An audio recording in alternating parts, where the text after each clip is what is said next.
J'ai été arrêté le 11 avril 2011 sous les bombes françaises.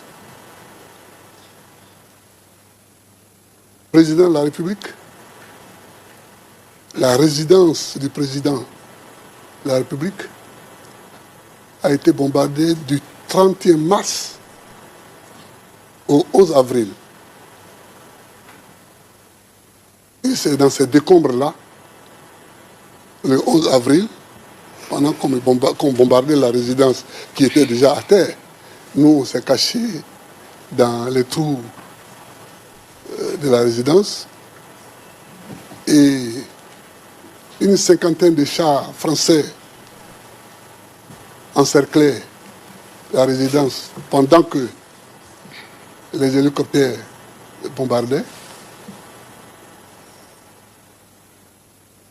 C'est dans ces conditions-là que j'ai été arrêté. J'ai vu devant moi mourir mon ministre de l'Intérieur, Agro.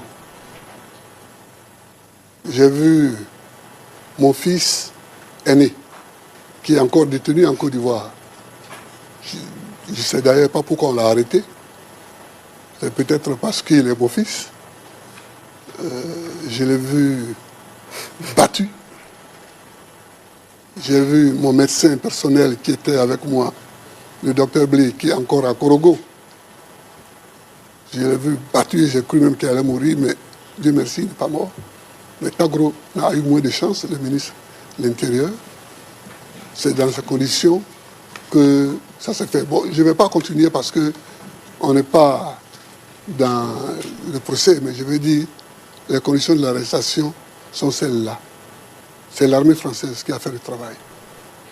Et elle nous a remis aux forces d'Alassane Ouattara, qui n'étaient pas encore les forces régulières de Côte d'Ivoire, puisque les forces régulières travaillaient avec moi. On nous a donc amenés à l'hôtel du Golfe, qui était le siège des campagnes et le siège d'Alassane Ouattara, le 11 avril.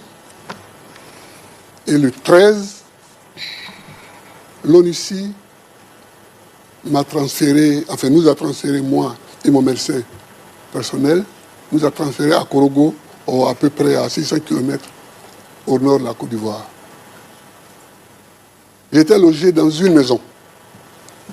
J'avais un lit, un moustiquaire, une douche, donc j'avais 2 repas par jour à ma demande, parce qu'on m'avait proposé 3,